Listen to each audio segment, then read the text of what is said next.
Times news channel में आपका हार्दिक स्वागत है। मैं हूं सत्येंद्र सक्सेना।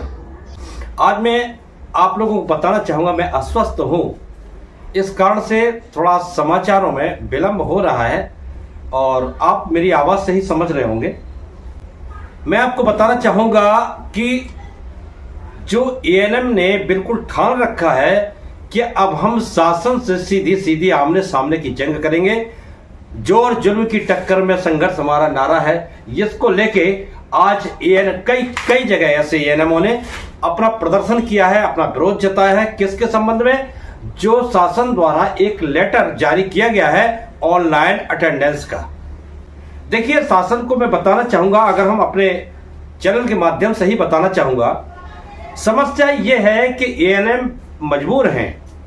मजबूर इस बात से हैं कि उसमें एक लाइन पड़ी हुई है लेटर के अंदर कि आप अपने सेंटर पे जहां पे आपकी तैनाती है वहां आइएगा, वहां आप अपनी फोटो दीजिएगा, वहां से फोटो हो और फोटो के बाद फिर अपने फील्ड में जाए। तो सोचने वाली बात यह है, शासन से मैं कहना चाहूंगा कि सोचने वाली ये बात है कि सेंटर से ही क्यों फोटो?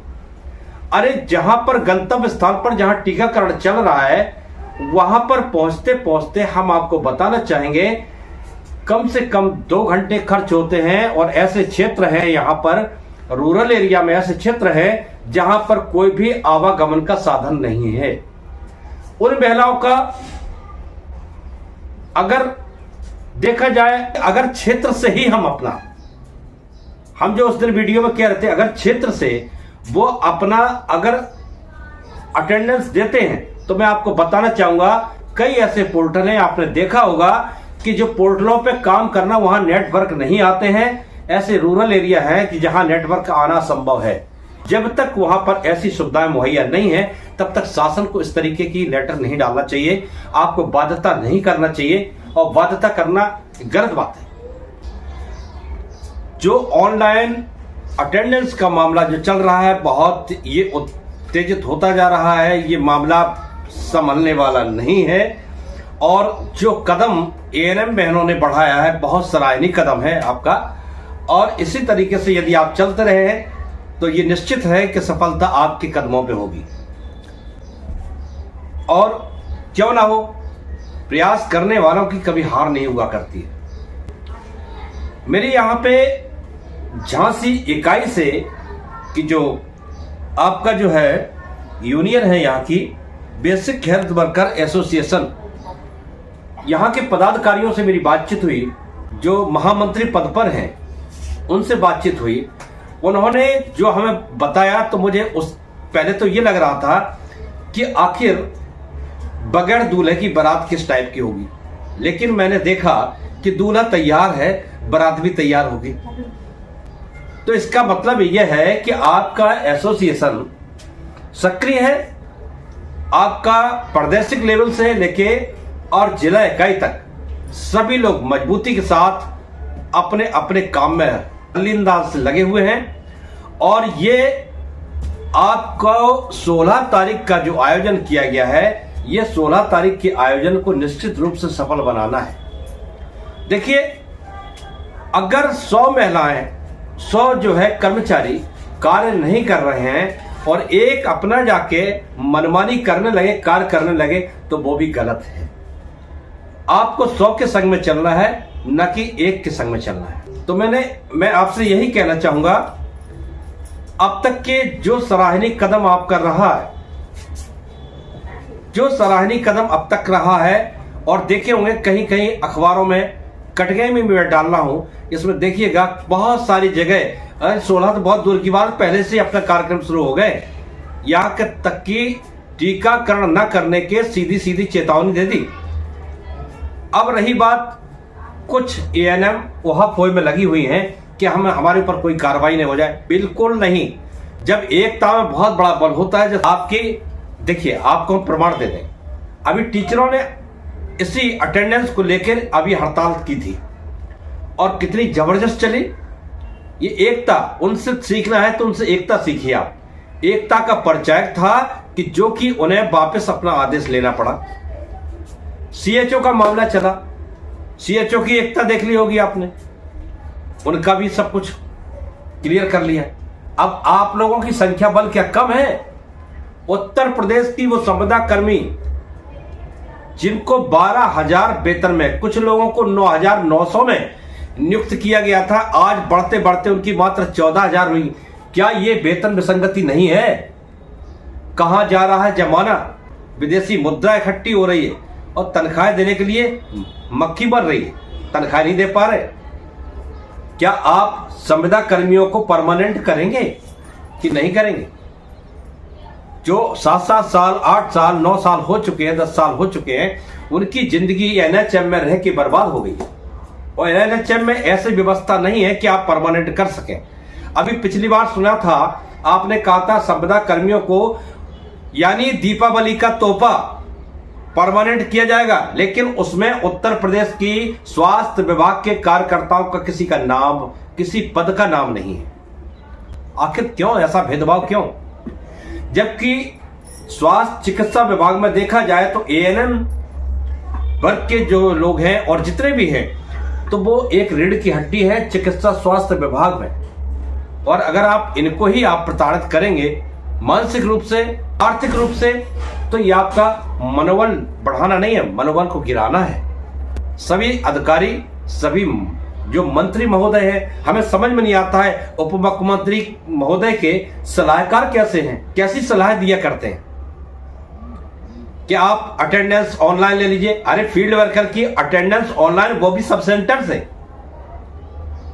ये नहीं सोचा, तनिक सोचा होता है कि सब सेंटर पर हम, और जब वो एएनएम सब सेंटर पहुंचेगी, जिस दिन टीकाकरण होगा उस दिन सब सेंटर पहुंचने के बाद उसे 10-12 किलोमीटर पैदल जाना है और वहां पर आपका टीकाकरण प्रारंभ करना है और पोर्टल भी ऑन करना है। अगर पोर्टल अगर समय पे नहीं ऑन हुआ तो आपके यहां से एक आदेश पहुंच जाएगा, मैसेज पहुंच जाएगा, आपने समय पर पोर्टल ऑन नहीं किया है, आपने टीकाकरण समय से नहीं किया, यानी दुविधा में डाल दिया आपने।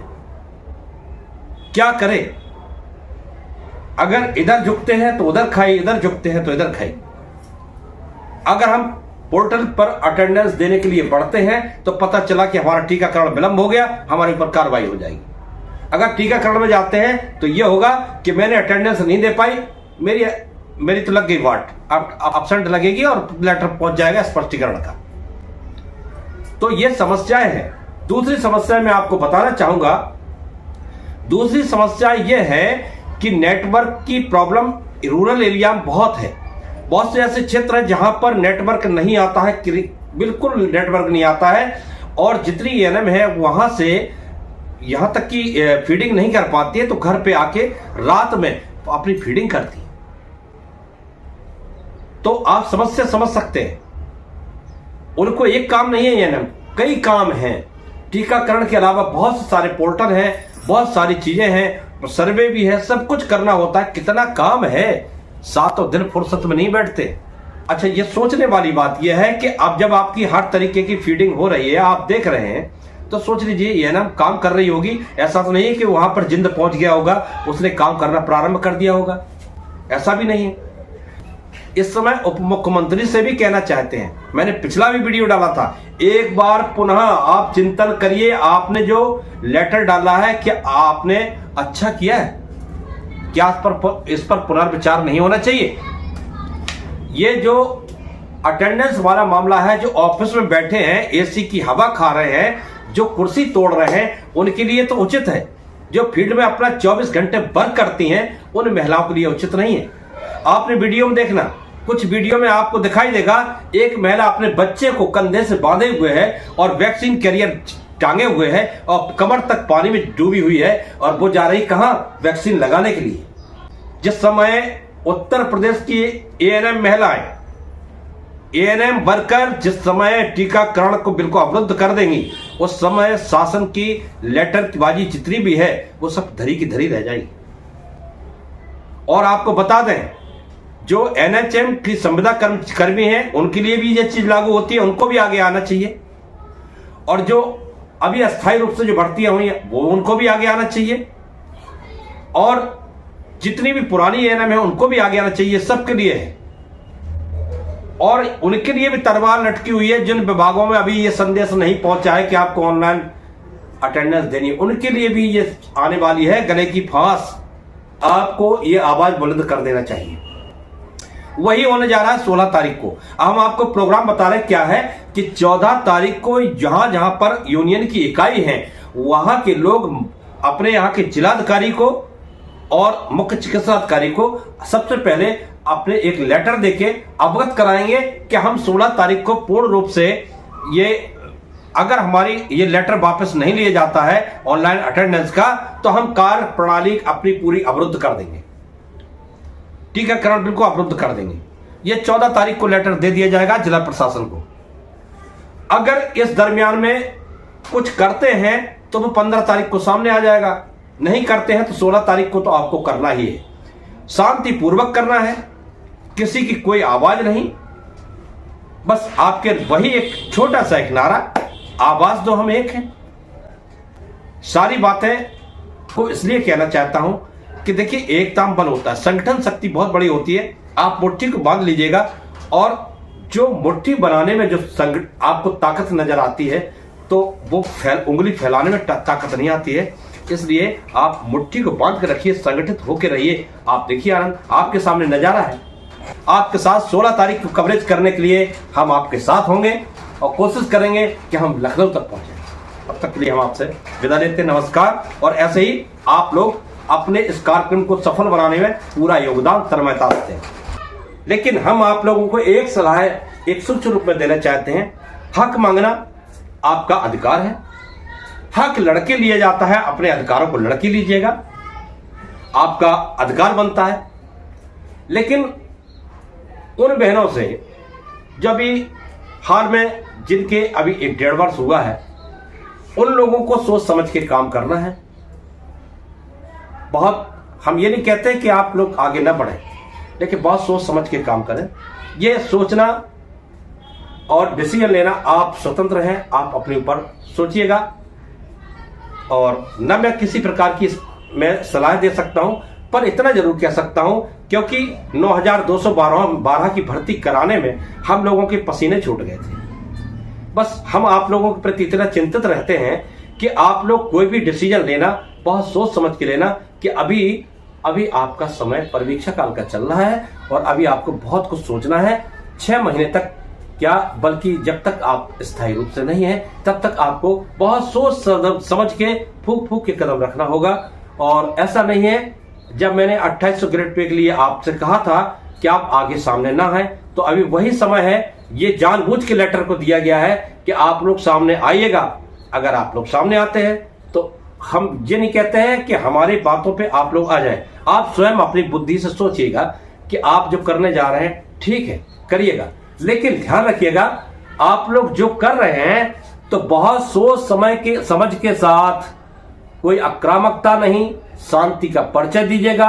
अपने अधिकारियों से याचना करिएगा, सर मेरा जो पत्र है ये हमारा शासन तक पहुंचा दीजिएगा, और जिससे कि शासन को अवगत करा दें आप। मैं 16 तारीख को फिर हाजिर रहूंगा, इसलिए कि आखिर हो क्या रहा है हम लाइव दिखाने का प्रयास करेंगे। तब तक के लिए नमस्कार।